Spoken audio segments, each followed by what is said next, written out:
Inovação, segurança, programação, tecnologia, desenvolvimento. Começa aqui. Let's begin. DevSecOps. DevSecOps. O seu podcast de segurança em tecnologia.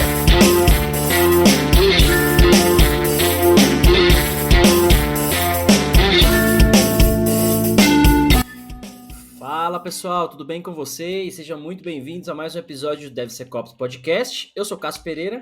Eu sou o Marcos Santos. E eu sou o Rodrigo Balbino.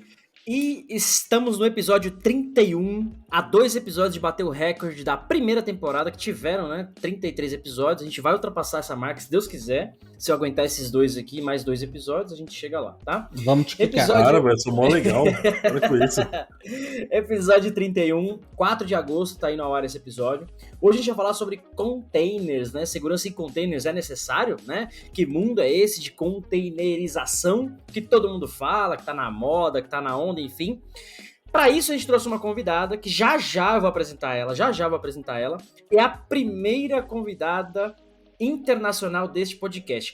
Já tivemos brasileiros que moram nos Estados Unidos, que foi o caso da Marina Seavata, onde a gente falou sobre engenharia social lá no episódio número 3, já da segunda temporada. Episódio muito bom, ela é hacker, né, engenheira social, e foi um episódio, cara, um episódio muito bacana mesmo, episódio 3 com a Marina. E, mais recentemente, o nosso grande monstro, Yuri Diógenes, que gravou, né, vem lá da Microsoft e gravou com a gente para falar sobre security hygiene, né, segurança em cloud, né, boas práticas de segurança, etc. Então, nossos brasileiros que estão fora do Brasil. Mas hoje temos pela primeira vez, inédito, nunca aconteceu antes na história desse podcast, um convidado internacional que não é brasileiro. Ah, e vale lembrar que já tivemos também brasileiros que moram no Brasil, né, Rodrigo? Eu acho. Caralho. Eu tô começando a desconfiar. Deus do céu. Tivemos brasileiros também que moram no Brasil. Bom, pra quem tá no YouTube já tá vendo a carinha dela ali, mas eu já vou chamar ela, já vou falar pra ela se apresentar. Mas antes eu queria trazer do Rodrigo, que trabalhou um pouquinho mais com essa parte de Docker, imagens, etc. Por que todo mundo quer usar essa porra? Por quê? Tá na hype, tá na moda, todo mundo tá falando, vamos usar, precisa mesmo? Como é que você vê isso aí, mano? Já teve um episódio que a gente debateu mais ou menos isso daí, né? Que era o santo grau ali do desenvolvimento. Cara, Docker, acho que foi a mesma coisa, eu falei a mesma coisa, que foi um divisor de águas ali para os desenvolvedores, né? Que antigamente você tinha aquele trabalhão danado lá de subir todo o ambiente. Então, quando você entrava numa empresa, você perdia, sei lá, uma semana só para montar ambiente de desenvolvimento para você. Porque banco de dados, sei lá, servidor. Então, você tinha que perder um tempão ali tentando configurar. Fora as tretas que você tinha, porque às vezes na sua máquina estava de uma versão, no servidor estava de outra versão. Então, você desenvolvia para uma versão, na hora que você ia subir, quebrava. Então, cara, era uma maluquice. Se você não tiver organização, né, acabou. Vai, pergunte, rapaz. Eu tô agoniado aqui porque eu ia falar, pô, a VM não já resolvia esse problema? Então, VM, ela é quase isso, ela quase resolve isso. Porque você sobe uma outra máquina, você sobe um sistema operacional, você sobe toda aquela estrutura e monta também como se fosse um servidor. E daí você poderia fazer uma imagem do servidor e replicar na sua VM. Só que você você carrega toda a informação de um sistema operacional, você carrega tudo. É muito pesado, né? No Docker, você carrega só o necessário. Então ele é uma imagenzinha que você sobe só o que precisa. Então, em vez de você subir todo um sistema operacional, você sobe aquela imagenzinha, cara, e aquela maquininha que você está usando, você consegue subir um monte de Dockerzinho, né? De imagem Docker. Tá, e aí isso fica mais fácil para o desenvolvedor porque você tem coisas mais enxutas ali, você tem padrões, etc, que você consegue só reutilizar, vamos dizer assim, né? Sim, sim. E a outra vantagem é que você vai ter como se fosse você mata aquela máxima do desenvolvedor lá que fala que na minha máquina funciona, né? As coisas quebram. O cara fala, não, na minha máquina funciona. Ótimo. Docker, se funcionou na sua máquina, vai funcionar no outro ambiente, porque é a mesma imagem. Então é a mesma imagem e você vai replicando. Show, acho que foi uma bela introduzida. Marcos, quer colocar algum comentário? Quer falar alguma coisa? Você veio hoje, porque no episódio passado você estava meio offline, né? Estou totalmente online, meu amigo. Boa, Estou aguardando você apresentar a nossa convidada, Vocês dois só falam e não apresentam ninguém. Não, mas eu queria destacar que hoje estamos uniformizados, porque esses vagabundos têm uniforme e não estavam usando, mas agora tá todo mundo uniformizado. Isso aí. O Cássio tá tentando fazer um suspense aí pra quem tá ouvindo só, né? Cara, assim, o melhor... Cara, o primeiro episódio com um convidado internacional. Temos que fazer suspense pra segurar a audiência. Aliás, o pessoal que se adapte, porque iremos falar um pouquinho portunhol, se possível. Deixa eu falar um pouquinho de portunhol ou espanhol aqui com ela, mas vamos lá, vamos apresentar a nossa convidada de hoje. Carol Valência, seja muito bem-vinda ao episódio, muito bem-vinda ao DevSecOps Podcast. Primeiro de tudo, obrigado pela disponibilidade, obrigado por aceitar o convite. Faz tempo que a gente tá pra marcar esse papo com a Carol. Uma hora vai, outra hora não vai, enfim. Deu certo, hoje ela tá aqui. Carol, se apresente pro pessoal. Nossa, muito obrigada aí, tô feliz de poder falar muito portunhol com vocês hoje. Espero falar muito olá, como estão, né? Olá, que tal? Olá, que tal? As típicas frases, né? Bom, eu estou trabalhando um tempo, né? Eu já trabalhei como desenvolvedora, também já trabalhei nesse mundo de DevOps, né? Tentando automatizar o pipeline, o CI, o Jenkins, tentando mexer com algumas coisas de Ansible, Terraform, etc., né? Que faça as pessoas que trabalhamos na infraestrutura. E, bom, atualmente também estou vendo soluções de segurança neste mundo Cloud Native, que são novos desafios que temos neste mundo de containerização, né? Por exemplo, estávamos falando, então solucionamos algumas coisas, mas temos desafios de outros lados, como fazer a proteção da parte dos serverless, Lambda, Fargate, etc., de outros territórios que ainda às vezes nem sabemos como a própria tecnologia está sendo desenvolvida, né? Tá, muito legal. Carol, você é de onde? Conta pra gente. Eu sou do Peru. Peruano, olha só, tá vendo? Vocês imaginavam que no Peru não tinha ninguém, né? O pessoal fala que o país é longe, pouca gente fala, mas tá aí, tem gente muito boa lá de tecnologia. Tenho 2 amigos que são de lá também, que eu conheci em outras empresas, o pessoal também lá do Peru, e falam muito bem nessa questão tecnológica, na questão cultural do país, isso é muito legal. E é legal ter gente vindo pro Brasil também com esse expertise, enfim, multicultural, né? Isso é muito legal, fico feliz de ver esse pessoal participando também. Carol, de novo, muito obrigado por participar e estar aqui com a gente, tá? Já agradeço de antemão aí. Antes de começar, eu só queria abrir um adendo. Conheci a Carol do Peru, conheci pessoas de outros lugares, mas não conheci nenhum acriano de tecnologia até hoje. Não conheceu quem? Nenhum acriano. É verdade, é verdade. Se você... É quem mora no Acre. Quem mora no Acre. Se você que está ouvindo o podcast é do Acre e trabalha com tecnologia, queremos você aqui. Você está convidado a participar, não importa o seu expertise. Convidadíssimo. Está convidadíssimo a participar. Vai tomar a cadeira do Marco. Porque ele já vai ser cancelado com isso. Daí vai ser cancelado. Bom, mas vamos falar sério aqui agora, né? Chega de putaria, chega de brincadeira. O Rodrigo explicou um pouquinho pra gente do que é container, na questão das VMs, né? Que eu coloquei um pouquinho. A Carol vem trazer essa expertise aí. A Carol hoje que trabalha, né? Mais focada em soluções de segurança para containerização. É difícil falar essa palavra. E eu queria entender um pouquinho de você, Carol. Traz um pouquinho pra gente quais são as preocupações de segurança, porque como o Rodrigo falou, você tinha antes uma VM com todo o sistema operacional, patch, versão, trocentas coisas de uma máquina inteira. Agora você tem uma mini máquina, né, pelo que ele comentou, uma mini máquina com só os recursos necessários, então tá mais seguro, né, tem menos coisa, isso é verdade? Não, inclusive isso vem muito que ver com a parte de isolamento. Como é que funciona a parte de isolamento nos containers? Então, quando vamos a criar um container ou usar estas tecnologias, já seja um Docker, CRI-O, qualquer destes containers runtime, vemos que o que vamos a usar para poder criar esse isolamento é usar a própria tecnologia do kernel, do Linux. Vamos a usar a parte de los namespace em Linux para poder fazer essa parte de isolamento, junto com a parte dos cgroups para fazer a restrição dos recursos, memória, CPU, etc. E quando vamos entender um pouco a definição do container, vemos que eles estão reusando o próprio host. Então temos 2 problemas principais. Primeiro é que se um container tem algum malware ou alguma vulnerabilidade, ele facilmente pode se expandir em todo o host, já que ele está compartilhando o mesmo host. E a outra preocupação é que também essa aplicação, temos outras aplicações que estão sendo compartilhadas também no mesmo host. Então, pode se expandir, pode ser que outra aplicação que esteja em nosso host também aconteça que possa ter alguma vulnerabilidade ou atacar nosso outro container. Né? Tá. Então, temos que, tanto a nível de host como da própria aplicação, temos que ter esse cuidado. Tá, e quando você fala do host, quer dizer, eu de fato eu tenho uma máquina, né, um servidor, alguma coisa, que tá colocando todas essas imagens lá dentro e fazendo essa gestão de tudo isso. É exatamente isso, certo?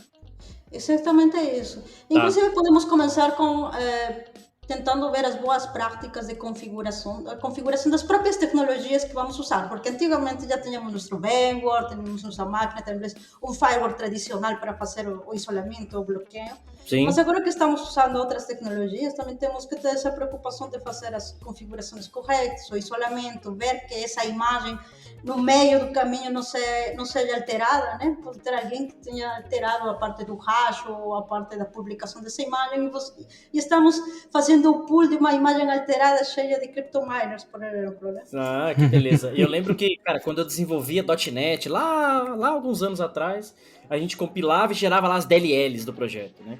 E aí você tinha uma etapa, por exemplo, de code signing, né? Ou de hash, para gerar hash dessa DLL, para justamente garantir que ela não foi alterada depois da geração até o deploy em produção, né? Ou enquanto ela está ali executando. É mais ou menos a mesma coisa, você pegar essa imagem, pelo que a Carol está explicando, né? Gerou uma imagem Docker, porque ela acaba sendo um arquivo, e dali você faz um sign, né? Um hash, alguma coisa nesse sentido, para garantir que ela não foi alterada depois que ela foi construída ou compilada ali, né? Então acho que a próxima pergunta... Aliás, antes de fazer a próxima pergunta, né? O Marcos manja muito de boa prática, né, Marcos? O Marcos trabalhou numa empresa que o pessoal fazia o quê com os logs lá? Cara, eu adoro essa história, é uma história muito boa. Conta pro pessoal a melhor boa prática de economia de tecnologia. Assim, eu sou muito fã do gerente que aplicou essa boa prática lá, porque era assim, aconteceu alguns casos lá de fraude, tudo, vazaram documentos lá da empresa. Meu chefe falou, ó, eu quero que você vá atrás e me traga o nome da pessoa que vazou os dados. Legal, fui logar no banco de dados, fui buscar os logs, só que tinha um problema. O gerente já pediu para desligar todos os logs para economizar espaço físico. Não tinha log nenhum. Você é a vergonha da profissão. Cara, que mandou desligar esses negócios? O gerente, cara, para economizar espaço. Pegando esse gancho, aí entrando um pouquinho nesse detalhe com a Carol, quais são essas boas práticas então, Carol? Como é que a gente olha para esses containers, para essas imagens, enfim, o que a gente tem que garantir de segurança? Porque até onde eu entendo, você vai ter a sua aplicação lá dentro rodando. Então, se a sua aplicação está vulnerável a SQL Injection, a XSS, só as vulnerabilidades que a gente já conhece, independente de onde ele esteja executando, ela continua vulnerável, né? Estando numa VM, estando na AWS, na Cloud, ou num container, certo? E aí, quais são essas boas práticas? Como que a gente consegue se proteger? Pode dividir aí um raciocínio em etapa de build, etapa de construção, etapa de gerar a imagem, etapa de publicação, como que é isso? Acho que a gente pode aplicar, inclusive, a parte dos princípios de segurança, né? Inclusive tem o Security by Design. Less privilege, etc, etc. Exato, tentar primeiro aplicar. Vamos tentar reduzir a superfície de ataque.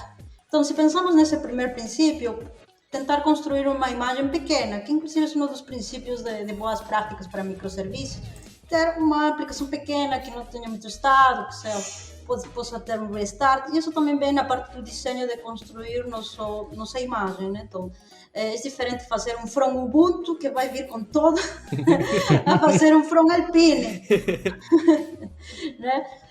E também aí vem a parte também falando de privilégios, né? Colocar os menores privilégios possíveis. Por defeito, tudo se inseguro, porque às vezes quando inclusive seguimos um tutorial, vamos criar um Lambda, nossa primeira aplicação Lambda, e seguimos o tutorial do Next, né? Geralmente não está preocupado com fechar sua rede, ou criar um bucket stress, ou já está aberto publicamente, mas... Então, acontece o mesmo também nos containers. Geralmente, quando vamos a criar uma imagem, o usuário já é root. Então, já tem muitos... O usuário já é root! Deveria começar ao contrário, né? Deveria começar tudo fechado, tudo travado, para você indo lá manualmente abrindo, né? Sim, é que eu acho que isso que vem que a segurança sempre vamos pensando depois, né? Porque no início nós estamos animados com fazer a produção, com agilidade e tudo isso.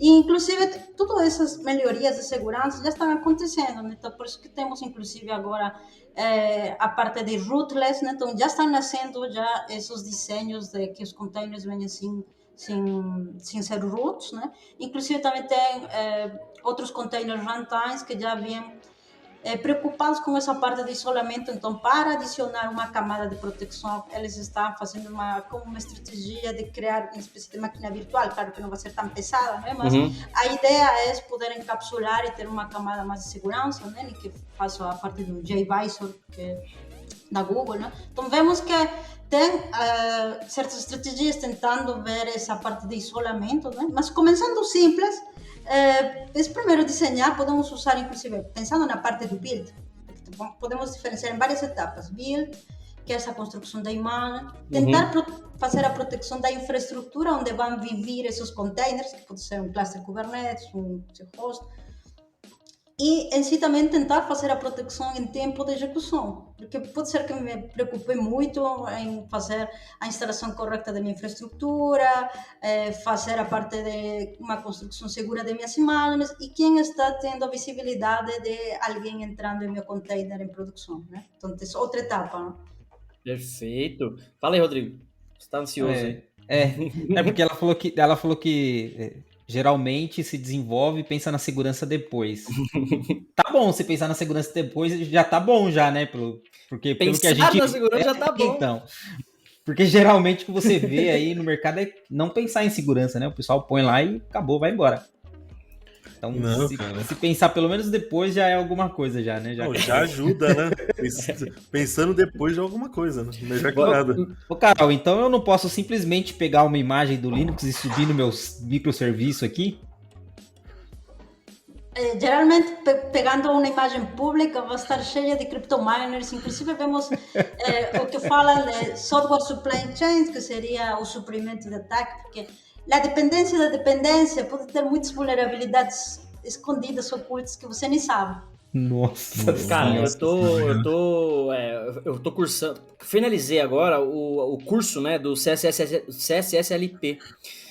O último capítulo do CSSLP, para tirar a certificação, né, eles falam exatamente sobre software supply chain. E pouca gente tem falado sobre isso, e é um negócio assim absurdo, é exatamente isso que a Carol falou. É a dependência da dependência da dependência da dependência, cara, é uma parada, assim, não tem fim. E o grande problema é, se você está desenvolvendo em casa, você está ali usando bibliotecas terceiras que tem esse problema, né? Dependência da dependência. Quando você compra um software ou contrata uma fábrica para construir para você, piora isso, escala exponencial, porque essa fábrica usa o componente do componente que tem dependência da dependência e o negócio vai piorando. Porque quando você está em casa, você fala, bom, legal, eu escolhi C#, eu escolhi Node, eu escolhi Python. Então você sabe a linguagem, base da tecnologia. Agora você sabe quais, ao menos, né, as libs que você está utilizando. Você pode perder na cadeia ao longo das dependências de dependência. Sem falar de infraestrutura. Quando você compra uma solução ou contrata alguém, essa supply chain, né, essa cadeia aí do software, cara, vira uma spider, uma web spider da vida. O negócio vai, não tem fim. É tanto que no material de certificação, inclusive, que eu estudei, é justamente isso, né? Tem um gráfico lá que chega uma parte que não tem fim. A cadeia vai indo, não tem fim. Aqui é tipo N. Você não sabe de onde vem a parada, você não consegue garantir a segurança de algo que você não sabe de onde vem, você não sabe a origem, etc. E é isso que a Carol falou. Você pega uma imagem lá para usar como template, você não sabe quem compilou, quem é o desenvolvedor, a reputação daquilo, e aí já vem com CryptoMiner, já vem com... Eu já vi cenários no passado de pedofilia, as imagens já tinham informações de network de pedófilo para compartilhar informações na rede, Nossa já usando, senhora. porque ficava escondido.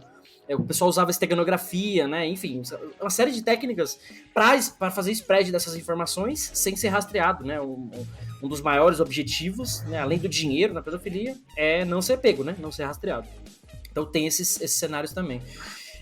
Fala aí, Marcos, você ia falar? Eu queria aproveitar que a gente está falando disso, queria saber como que é fazer a atualização de um container vendo tudo isso que a gente está vendo, CryptoMiners, questão de pedofilia e outras coisas estão incluídas ali.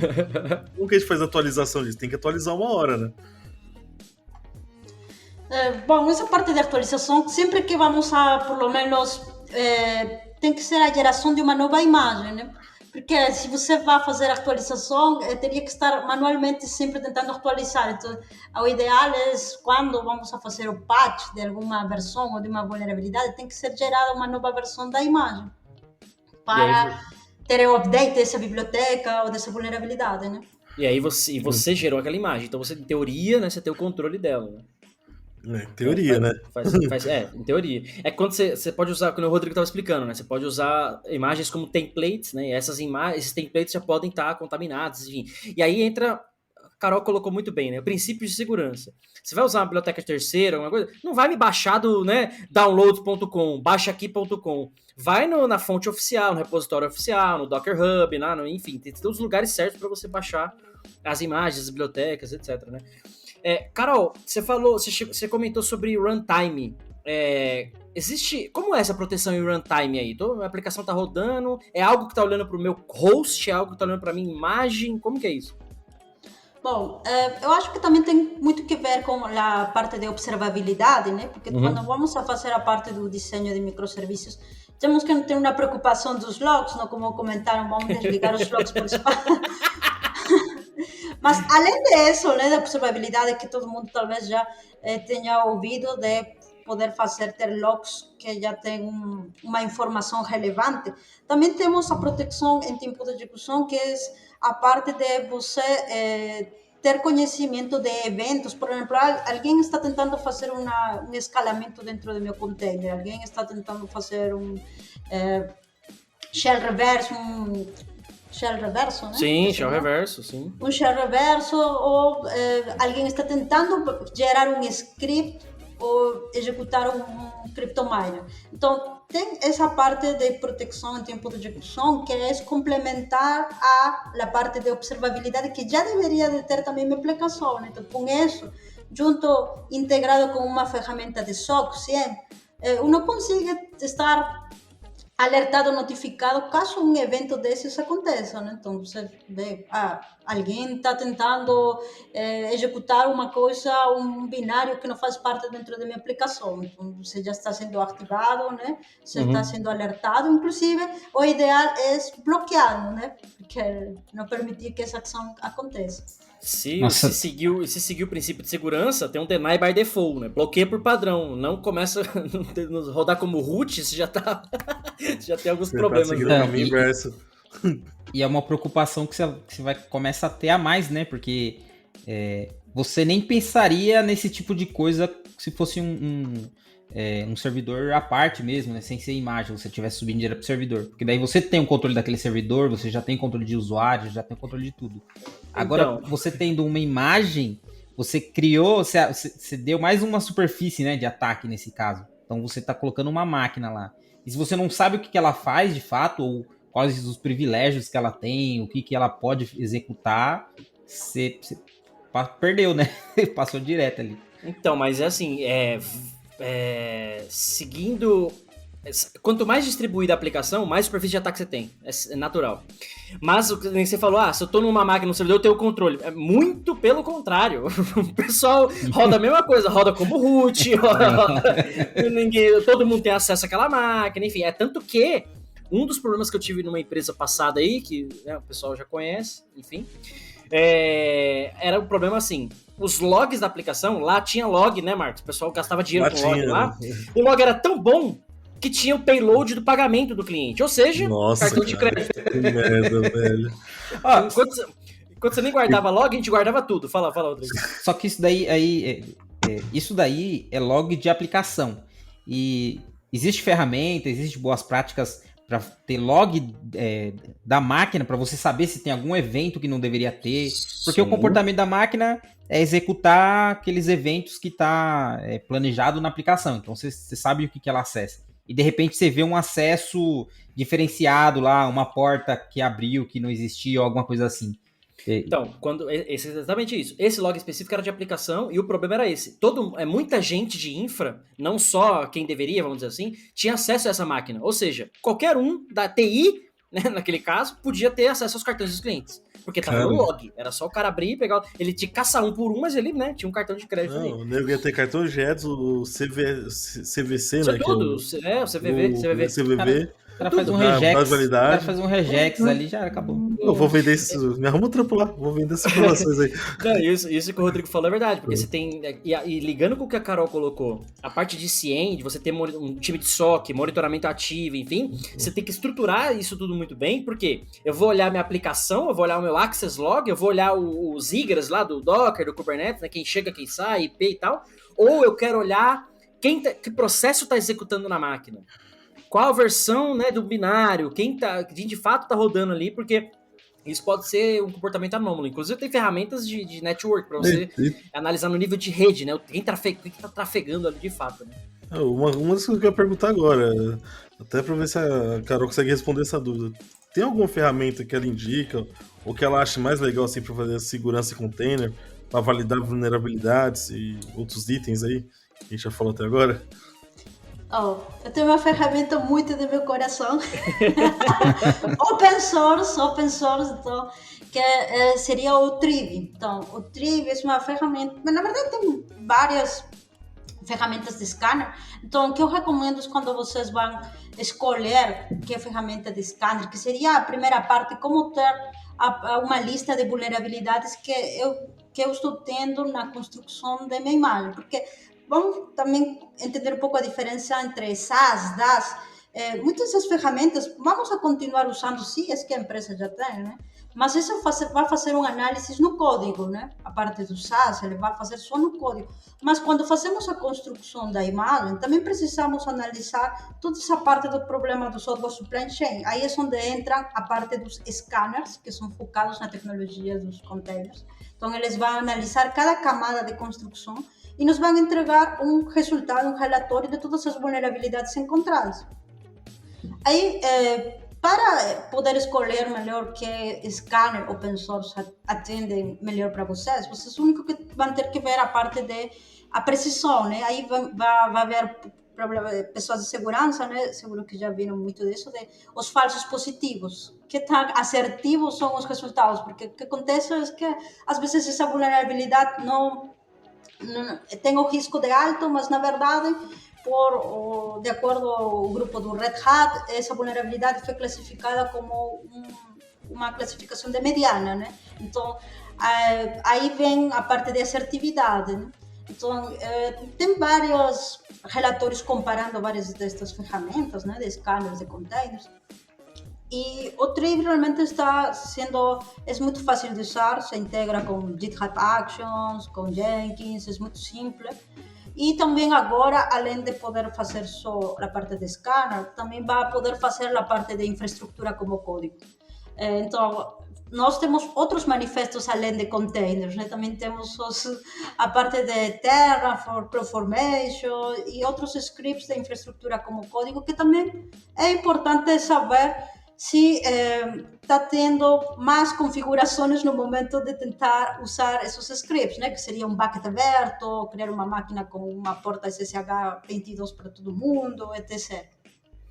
Cara, até para complementando o que a Carol falou, né? O Triv, né? Open source, que é mantido pelo pessoal da Aqua, né? É isso, né, Carol? Da Aqua Security, né? Lá na descrição do vídeo desse episódio, para quem tá, né, nas plataformas digitais, lá na descrição do vídeo vai estar o link da Aqua, vai estar o link do Triv, enfim, outras coisas que a gente fala aqui. E pegando esse gancho aí que a Carol colocou sobre IAC, né, Infrastructure as a Code, vai estar o link também do... Adivinha, Marcos? Não sei, cara. É o verdinho. O Bielsa. Eles faziam todo o charme aí. O verdinho. Começa roubando. É o que vai acontecer com vocês nesse podcast. Vocês são kickados, entendeu? Vocês vão tomar kicks. Mas vai estar lá também o link do Kicks, que é uma ferramenta open source, também, né, gratuita, para olhar suas receitas, né? Sua receita tá certinha, tá bonitinha, você tá fazendo caquinha, como o caso do Rodrigo, que subia a aplicação com root, com porta aberta para a internet, né? Com root, com a imagem que eu encontrava qualquer na internet. Usuário sem chumbado no código. Minerando as criptomoedas. Ô, Carol, você tem visto o pessoal usar scanner de o Kix mesmo, né? Tipo, para a infraestrutura? Eu acho que vem muito com o movimento DevSecOps, porque agora, faz uns 5 anos atrás, estivemos neste movimento de DevOps, e agora estamos entrando no movimento do DevSecOps, que é tentar colocar a segurança do lado esquerdo. Então, com isso está vindo muitas ferramentas, né, que estão ajudando. Vão automatizar segurança com OPA, Open Policy Audit, vão colocar o scanner de containers, vão colocar tudo que podamos. E também estamos vendo que a própria tecnologia, antes não tínhamos nenhum Kix, nenhum Trib, faz 10 anos não existiam essas ferramentas. Né? Nada, então, agora elas estão sendo disponíveis de graça, open source. Então, o único que temos que ter é automatizar, ir colocando isso como um stage dentro do nosso pipeline e começar a usar, a tomar ação e começar a nos comunicar mais com o nosso time de segurança para ver, e aí, o que vou fazer? Vou ser barrado? Qual vai ser nosso que políticas, que controles vamos ir definindo, né? Inclusive, acho que automação é a única forma de manter as empresas seguras, né? Porque a gente já viu aí que se levar pela cultura ou a disciplina lá dos desenvolvedores e tudo mais, é mais difícil, né? Porque, teoricamente, era só todo mundo usar boas práticas que não precisaria de nada disso, né? Mas como é algo mais difícil de acontecer, então acho que é por esse caminho mesmo, é automatizando tudo, que daí sim você pode garantir, você falar, beleza, eu sei que ele vai estar seguro, que essa nova aplicação que subiu aqui, segundo as minhas políticas, segundo meus processos, ela vai estar segura sim. Cara, só um adendo aí, o Rodrigo, ele tá fudendo os desenvolvedores, mas faz muito pouco tempo que ele saiu da linha. Cara, não interessa, não é mais desenvolvedor, é o que importa. Eu no outro dia que eu migrei pra segurança, já tava falando merda do código que eu não fiz. Já acabou, já. Acabou.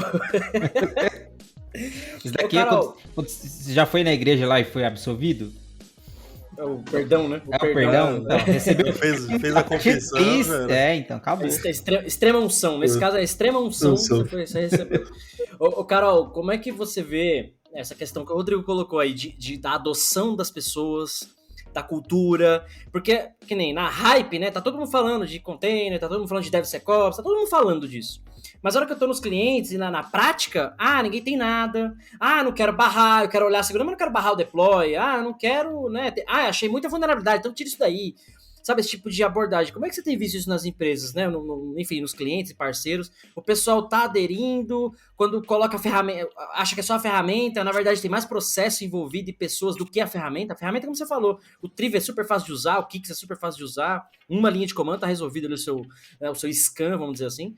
Mas você tem sentido essa dificuldade também de processo, de cultura do pessoal, ou não? É fácil. Não, com certeza. Eu acho que estamos indo para um movimento de usar essas ferramentas, sim. Tem uma preocupação no mercado, sim, mas ainda é imaduro. Porque o principal problema, eu acho que foi o que aconteceu com o DevOps também, são pessoas, procedimentos, organização. Não é tão fácil vir e colocar e todo mundo, tá bom, entendi. Então, toda mudança, especialmente enquanto a organização é mais grande, maior, toma tempo. Inclusive, se vemos a parte da CNCF, que tem um relatório do ano passado, os primeiros problemas, essa complexidade e relacionamento entre pessoas, né? Entre as áreas não se falam. Né? Então, geralmente eu me imagino, né, querem contratar um cara de DevOps e ele fala, muda o mundo, muda dentro da minha organização. Só que às vezes o cara sozinho, contra tudo, não vai poder acontecer. Então, tem que ser essa mudança de paradigma dentro da organização que todo mundo... eu vou colocar um scan que vai mostrar uma lista de vulnerabilidades e vai parar seu pipeline. Essas demais pessoas dizem, por que vai parar? Mas aí pode tomar algo pessoal, está impedindo meu release. Então, vai depender muito de como tudo isso vai ser tomado e levado. Então, pode ser que a pessoa do time fale, não, eu não gostei desse novo processo no meu pipeline, vou reclamar, e aí vira uma coisa burocracia, né? Vira um pouco mais...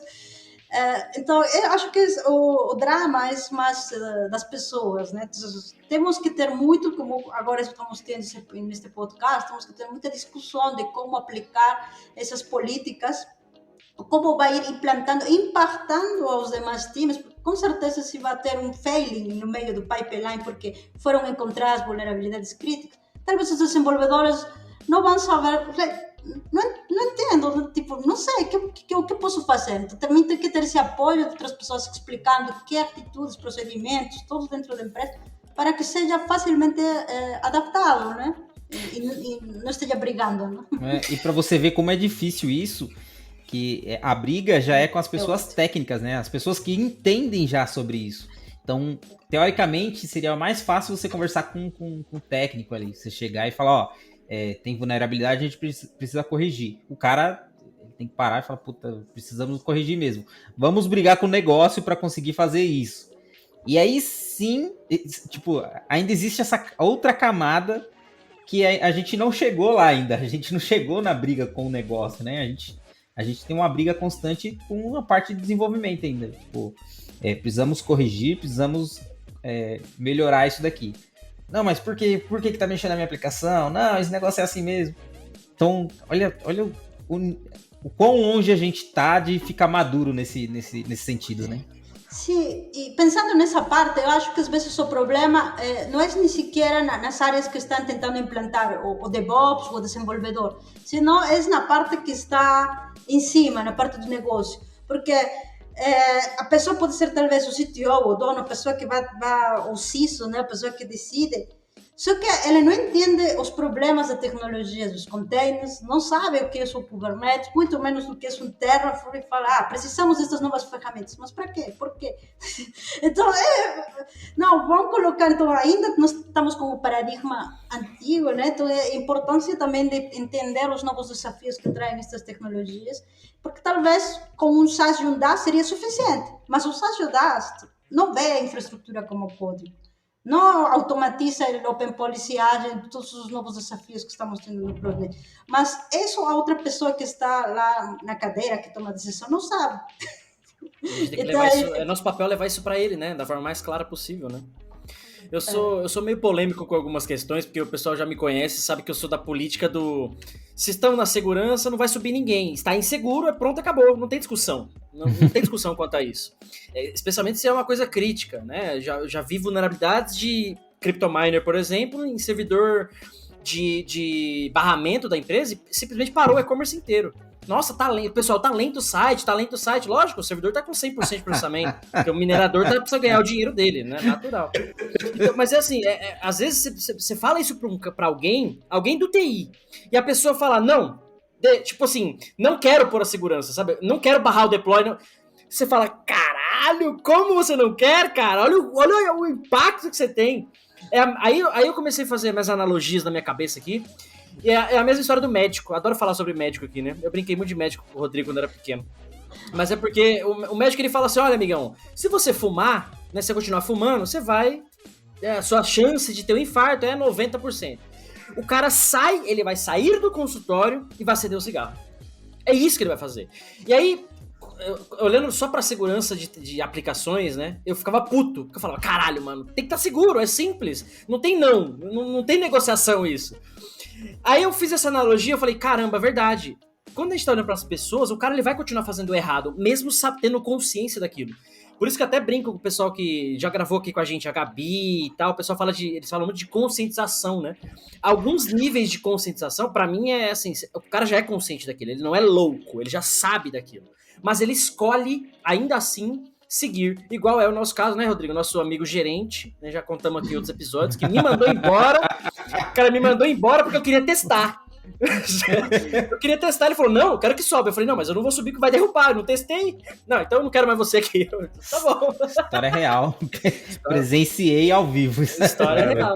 Não sei o que é pior, se é a minha história do log é do Cássio do teste. Não, cara, aqui tem várias histórias, aqui a gente fala algumas só pra não expor o pessoal. Mas enfim, aliás, falando em expor pessoal, nosso grande amigo Teta, nosso grande amigo o Rafael Carvalho, ele comentou no vídeo, falou, nossa, eu fui lembrado. Pena que dessa forma, porque a gente falou que ele subia em produção direto sem testar, lembra? Da pior forma possível.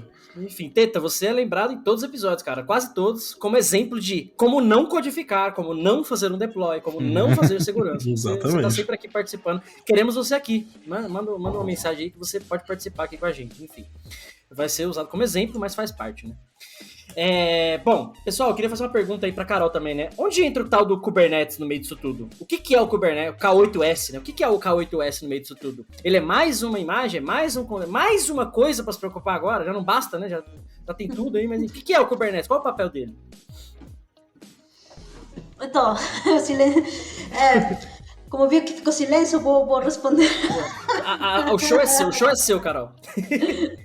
Então, o Kubernetes é um orquestrador de containers. Então, como ele entrou lá para fazer dançar os containers, né?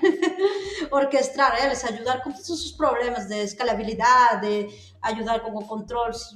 Porque quando falamos de containers, não vamos ter um container, vamos ter 100, 1000. E quem vai estar vendo o estado desses containers? Se eles estão em estado running, pendente. Então, todas essas funções vai fazer o orquestrador. E como você mesmo falou, é outra tecnologia que também temos que nos preocupar, porque se o Kubernetes está totalmente exposto, todos os nossos containers estão expostos, né? E, por consequência, todos os hosts que vão estar instalados.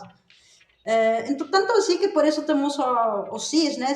Os benchmarks do SIS, tem um CIS benchmark só para Kubernetes, assim como tem um CIS benchmark para Nginx, tem um CIS benchmark para você poder executar e ver se está cumprindo de acordo com todos os controles, né, de boas práticas de instalação do Kubernetes. Então, também tem o KubeBench, que ajuda a automatizar esse outro projeto open source, então vocês podem executar e ver se, especialmente se é um Kubernetes on-premise executado manualmente, porque talvez o já feito por serviço da Amazon, ele já deve estar cumprindo, né? Mas sempre é bom também dar uma verificada. Sim. Mas se é feito uma instalação manual, vocês podem executar e ver se está de acordo com os controles do SIS Benchmark do Kubernetes.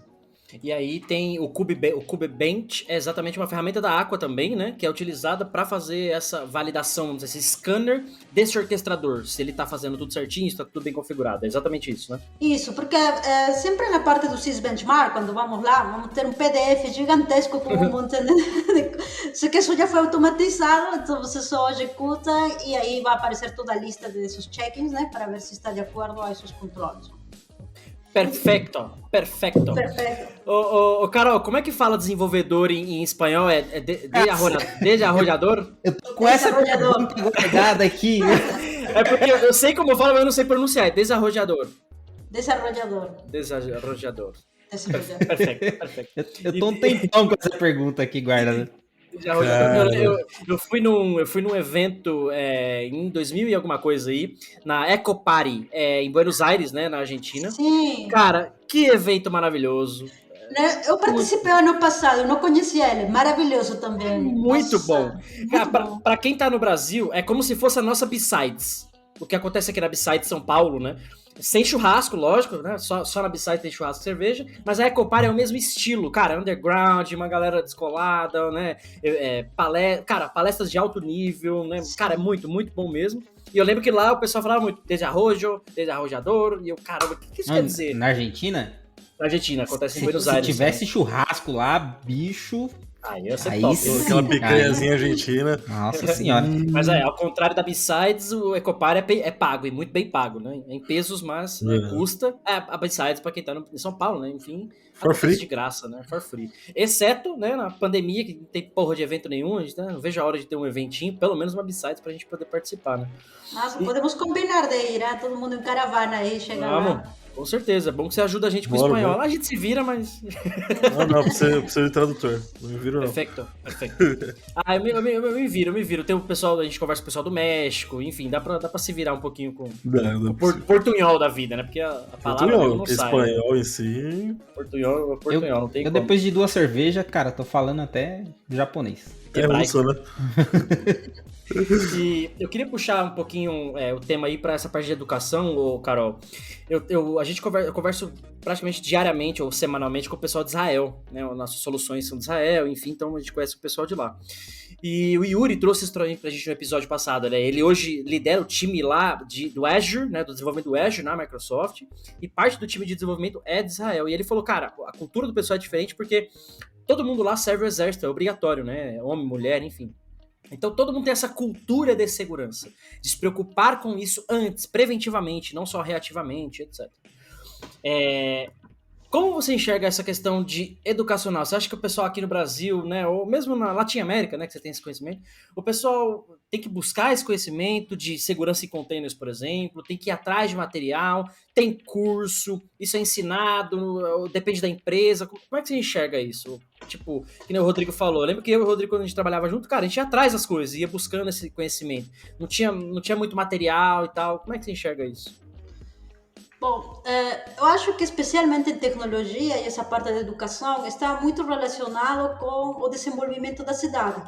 Porque uma cidade muito desenvolvida, nem que é São Paulo, né, vai ser diferente, inclusive, de um lugar que não tem internet ou que pode estar bem longe, não sei, vou imaginar outros lugares diferentes, né? Inclusive a quantidade de empresas ou quantidade de meetups, que isso ajuda muito na parte de desenvolvimento de todo mundo estar mais envolvido, de que segurança, mas se ninguém fala disso, você não sabe, né?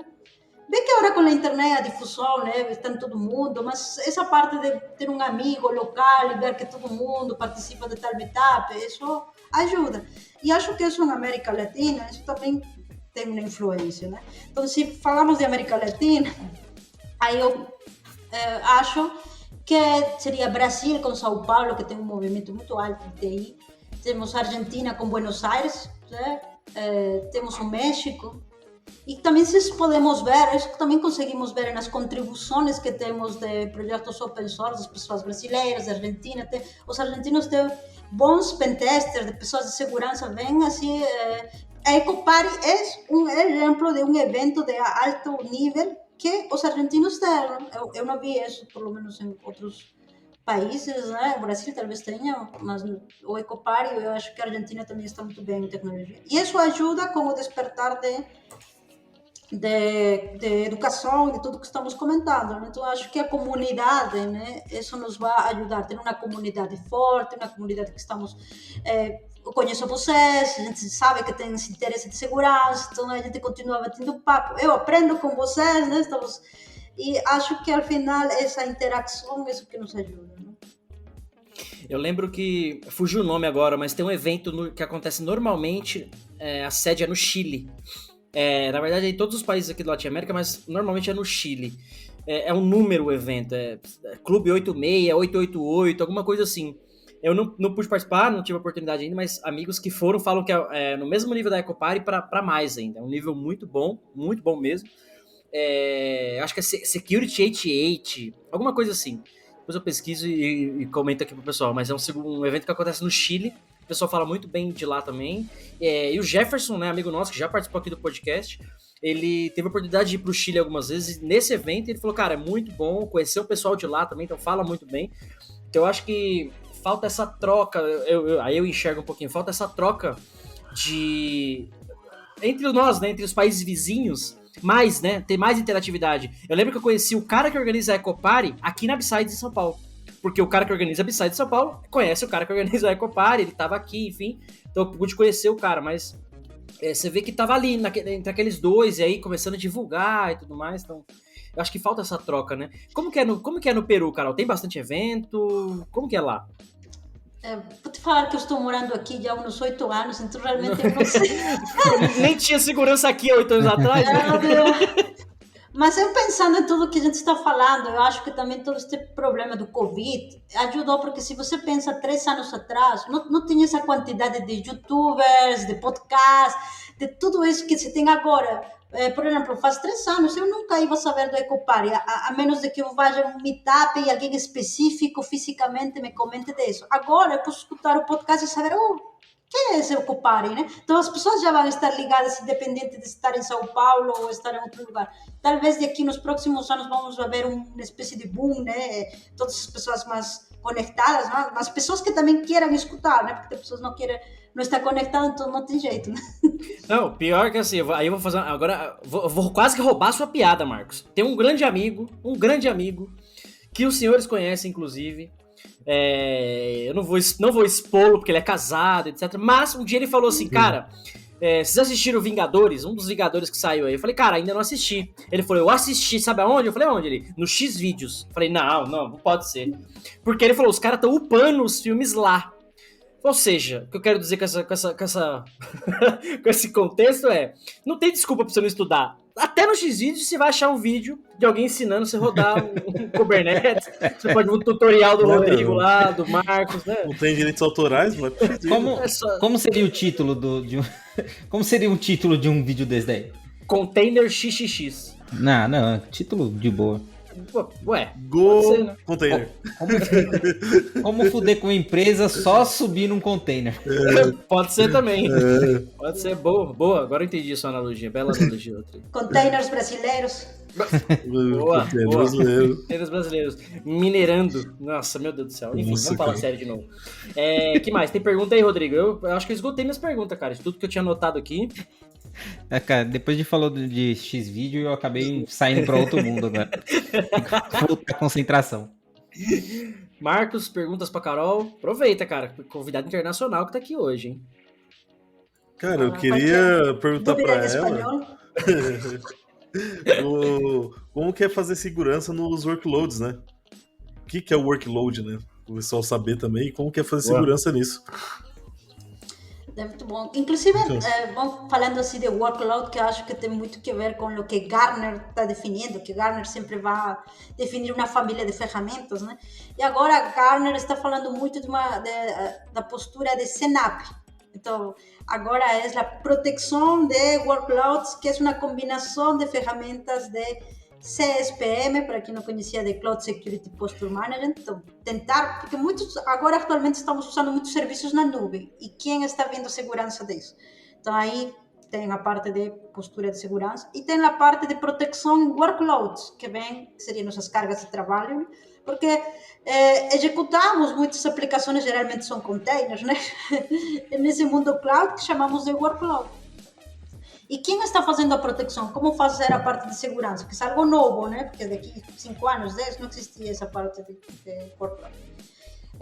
Então, tudo tem muito a ver com a tecnologia de containers, porque geralmente uma aplicação Cloud Native está definida como usar a parte de arquitetura de microserviços, usar a parte de CI/CD e usar a tecnologia de containers. Então, tem muito a ver com essa parte de os novos desafios que vamos ter em usar containers. Então, como você enxerga que esse container alguém tente manipular ou usar a própria tecnologia, porque quando falamos de container, vamos ver que ele vai ter um container runtime, que em si também é um software, que ele pode ter alguma vulnerabilidade nessa implementação desse software, que tem uns componentes principais, o RunC, que já vimos que tive muitas vulnerabilidades. Então, se tem uma vulnerabilidade na container runtime que está executando esse meu container, vai ter em todos, né? É verdade. E tem a ver com muito parte com behavior, comportamento, do que tá acontecendo ali, né? Porque o workload, de fato, ele já tá ali, né? Já tá na cara já tá fazendo, né? A carga ali de trabalho, ele já tá executando alguma coisa. Sim. Então você tem esse behavior, né? O que ele é esperado e como ele de fato tá se comportando. Esse monitoramento é importante também, né? Complementando a pergunta do Marcos aí, né? Sim. E se pensamos nesses workloads, na verdade são nossas aplicações que talvez já existiam faz 10 anos como um monolito gigante, só que agora foi dividido, talvez continue como um monolito, mas agora talvez está com microserviços, mas continuamos com os mesmos problemas que falamos, o top 10 de vulnerabilidades, o WASP. Então, Sim. a gente tem o top 10 plus todos os problemas que podem acontecer usando as próprias vulnerabilidades dos containers, Kubernetes, porque no final também são software, né? E Sim. são configurações. Então a gente tem que ter mais cuidado de como usar isso, né? Tem que ter todas as ferramentas que já usávamos antes, plus as novas para Exatamente. complementar. E olha que legal esse ponto, porque resume o que o Rodrigo falou no episódio passado. Fazer o feijão com arroz. No caso do Peru, não é arroz com feijão, né? Lá não é o prato principal. Mas fazer o básico. Cara, faz o simples, faz o básico, você já vai resolver N problemas. Pega o ASP Proactive Controls. O ASP Proactive Controls. Vai ter um lá, o número 5, se não me engano, 5 ou 6. Validate all inputs. Faça isso na sua vida. Saia desse episódio fazendo isso na sua vida, em todas as aplicações. Você vai ver que você vai resolver 80% dos seus problemas, cara. Vai resolver muita coisa. Por quê? Os desarrolladores não validam as informações que chegam nas aplicações, né? Ou própria infraestrutura, você confia no arquivo que você está buscando em algum lugar, no diretório, você não sabe quem mexe naquilo. Então esse controle, né, é fundamental justamente para você proteger de várias formas, enfim. É bacana você falar do Proactive Controls. até porque é o que eu tô de olho nessa semana, né? Vi bastante sobre isso. E são práticas que você tem um mínimo de esforço, é o mínimo de esforço, você não tá criando, desenvolvendo nada fora do normal, você não vai mudar a sua rotina de trabalho, você não vai aumentar o tempo de desenvolvimento absurdamente, que não dá para fazer, então são coisas que são muito simples mesmo de fazer, são só insights que você acaba não tendo enquanto você está desenvolvendo, que dá um ganho gigantesco, né? Gigantesco. Imagine o quanto de segurança você traria para uma empresa só aplicando os controles. Se chutar aí, chuta, sei lá, 70%, 80% de vulnerabilidade, cara, você mata? Se você resolver, é o que eu falei, se você usar só o Validate Inputs, você resolve, cara, literalmente o ASP Top 10 seja facilmente você mata ali. Porque é injection, é tudo coisa que você não tá tratando na aplicação. Então é os seus principais vulnerabilidades. Não à toa é o top 10, injection tá lá desde que existe essa porra. Ele só subiu, hoje ele é o número 1, ele só subiu. Tava em sexto, foi quarto e foi pra primeiro. Juntaram, porque antes era SQL Injection, enfim. Isso. Então, assim, fazer o que o Rodrigo falou, cara, fazer o mínimo, e a Carol trouxe no começo do episódio, ela falou, os princípios de segurança, last privilege, deny by default, tem agora o tal do... Tem agora não, sempre teve o Psychologist Acceptance, né? Você colocar segurança em algo sem interferir na usabilidade, na interface, enfim, daquilo. É algo a ser levado em consideração também, mas ninguém lê, ninguém tá nem aí com nada. O pessoal aqui no Brasil, Carol, só quer saber de churrasco e cerveja de futebol. É isso que o pessoal quer saber. E carnaval. Carnaval. Que bom que não teve esse ano e que não tenha nunca mais. Vai, Rodrigo, fala aí. Vamos eu falo pra galera continuar fazendo isso daí, porque dá trabalho pra gente, mano. Boa, também. Não vou falar nada porque eu já saí em bloquinho. Já tô...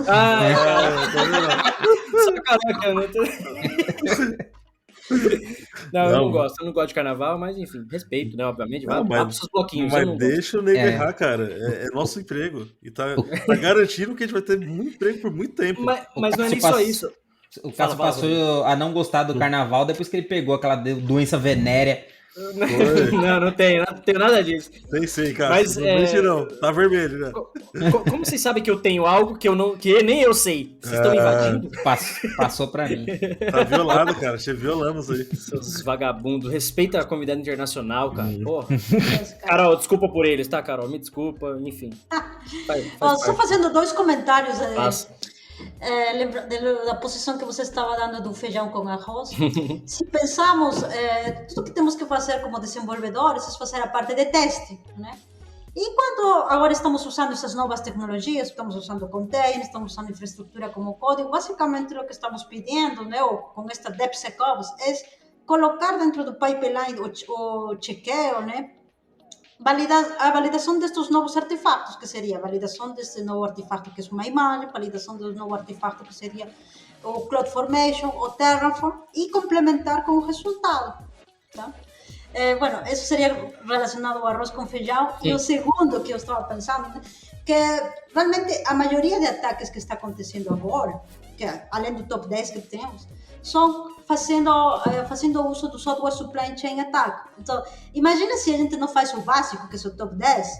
Imagina todos os ataques que estão vindo avançados, eles estão usando todas as dependências que às vezes vocês nem conseguem, a gente não consegue saber, né? Tem um exemplo, inclusive, é bem interessante, tem um cara, como se chama, um Alex Birsan, que ele que fez tem um post da confusão das dependências. Então, o que ele basicamente fez, tinha acho que foi PayPal, que ele viu que tinha o nome de uma biblioteca, que era um Node, imagina que seja, não sei, camiseta, não sei lá, um nome que ele viu que era privado. Aí que ele fez? Ele pensou, puxa, será que se eu coloco esse nome e eu creo como o mesmo nome, mas pública, será que qual vai respeitar, qual vai pegar, se vai pegar da privada? E que fez? Quando ele executou isso, ele pegou a pública. Então, olha aí que fácil de fazer as dependências em Node. E legal que Node, porque o pessoal da NPM install e passa a vida ali instalando, né? 500 mil pacotes, né? Meu Deus do céu. Então, olha aí, foi uma casualidade. Quantas mais casualidades dessas existirá? Por isso que falamos que a confusão das dependências do software supply chain tem muita surpresa. Certo? Faça a lição de casa, que é um cara chamado SBOM, Software Bill of Materials. tenha a caceta de um inventário das bibliotecas que você usa. Saiba o que você está colocando no seu software. Aliás, né, Marcos? Não dá dica não, que isso daí é o nosso produto. Não, é nosso produto. Isso daí. 70% dos softwares hoje, 70% de um software é composto por bibliotecas de terceiro. Então, cara, antes de fazer SaaS, eu diria, faça SCA. Olha para as suas bibliotecas que você vai resolver. Concordo, e muitos dos clientes que a gente atende, a maioria dos problemas estão em SCA, estão na biblioteca de terceiro. Boa, bem colocado. Bom, Carol, alguma coisa que você queira falar que a gente não perguntou, que a gente não falou, que a gente vai falar, nem manda pro ar esse episódio, que vocês são muito chatos. Fica à vontade para fazer suas considerações finais aí. Não, eu tenho um repositório que estou compartilhando, um checklist de containers, né? Porque eu gostaria que todo mundo dê uma olhada e fale, puxa, eu acho que isto poderia ser melhor, não? Que eu fui colocando várias considerações de que listas, que chequeios vocês podem fazer quando estão fazendo a parte do build, a parte do fantasma, etc, né? Porque sempre vai mudando isso, né? Sim. E que, tipo, faz 2 anos não existia a parte de não use o tag latest, né? E tente usar o chá, porque é melhor, então sempre vai melhorando essa parte. E acho que a outra parte era que qualquer dúvida que vocês tenham, especialmente na parte do open source, nos projetos da Aqua, eu sempre estou disponível, né? Acho que eu aprendo mais quando as pessoas me fazem perguntas. Então vou ficar feliz se alguém tem alguma curiosidade ou dúvida, ou tem também alguma dúvida de como se iniciar na contribuição do open source, etc. Então podem me procurar. Bueno, muy bueno la participación de Carolina, perfeito? Sim, Carolina. Carolina, perfeito. Marcos, manda sua piadinha de hoje aí. Eu quero em espanhol. Hoje eu quero em espanhol sua piadinha. Vai não ter dá, piadinha essa não dá. Aí, Essa Se aqui eu tô... não é bom, faz em espanhol. Não, essa não Vocês dá. daram... Não dá, essa aqui eu não vou conseguir. Então vai. Vai em português. Fala normal. Vai. Vou falar marquês aqui, rapidão. Fala aí. Como que faz pra amarrar uma moto? Amarrar uma moto? É. Carol, tem ideia? Sério. Como faz pra amarrar uma moto? Não sei. Pega 2 e amarra.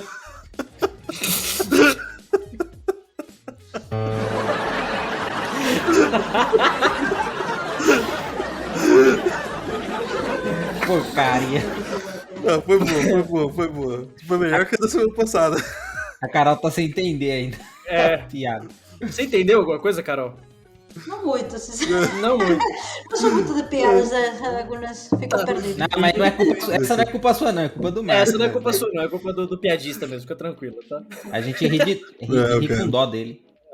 Não, mas foi original. Foi uma piada original. Foi novo, foi diferente. Eu diria que foi a melhor piada de todas as que você contou até agora. Você tá indo até agora, Rodrigo. Para. Melhor de todos os tempos. Bom, pessoal, acho que é isso então, né? Agradecer a Carol aí mais uma vez pela participação, por aceitar aí o convite, pelo tempo disponível, por compartilhar o conhecimento com a gente. Cara, a gente aprende também a cada dia com os convidados que vêm aqui. A gente tenta passar a nossa expertise também pros ouvintes. Já são aí mais de um ouvinte aqui no podcast, então tá crescendo a cada dia. O ideal é que a gente, né, tenta passar isso pra galera que quer aprender um pouquinho sobre segurança, quer fazer mais software. Eu diria que o crescimento do canal nesse mês foi de 100%. Sim, tivemos Só dois. Tinha 2, considerando o convidado, né? Muito bom. Marcos, tem recadinho aí? Cara, tem um recadinho pro pessoal que tá ouvindo a gente aí nas plataformas somente de áudio pra pegar, compartilhar com um amiguinho aí pra ajudar a gente na divulgação, né? É um trabalho importante e incentiva a gente a continuar trazendo conteúdo aí pra vocês. Quem tá vendo no YouTube, deixar o like, compartilhar. E, se possível, deixar o comentário ali com suas dúvidas. Estamos anotando. E acredito que é mais isso. Agradecer a Carol aí pelo tempo dela. Aprendi muito agora sobre container. Não sabia quase nada. Tivemos uma aula aqui de 1 hora, então... Pra mim foi bem valioso esse tempo aqui. Cara, só do que ela falou, apertou o coração, porque eu comecei a lembrar das coisas que eu fazia lá atrás. Mano, nunca pensei. Agora você liga lá pra vender solução. Eu sei que vocês estão com vulnerabilidade aí. Carol, quer se despedir do pessoal? Quer falar mais alguma coisa? Quer deixar algum link? Aliás, me manda os seus links, estarão todos aqui na descrição do vídeo. O seu repositório que você falou que tá compartilhando, né? As ferramentas que a gente comentou. Me manda para eu compilar tudo e colocar aqui pro pessoal, tá? Não, eu quero agradecer a vocês também, né, por o tempo que estamos aqui. Muito obrigada aí pelo convite, também foi bem divertido, passou rápido, mais de 1 hora falando. Acho que poderíamos falar mais se estivéssemos... Dá pra passar a vida aqui. Então, e também muito obrigada a todo mundo que nos está ouvindo. Então, qualquer coisa pode me contactar, que fico feliz de falar com qualquer pessoa que tenha dúvidas, né, que tenha interesse. Isso aí, não vai ficar flodando os canais dela. Não, Fala sério, né? Vai falar sério. Sem flod, por favor. Bueno. Então, acho que é isso, pessoal. Muitas gracias, Carol. A gente se vê na semana que vem. Eu sou Cássio Pereira. Eu sou Marcos Santos. Eu sou Rodrigo Balbino. Se vê na semana que vem. Valeu. Falou, pessoal. Tchau, tchau. Falou. Termina aqui DevSecOps. O seu podcast de segurança em tecnologia.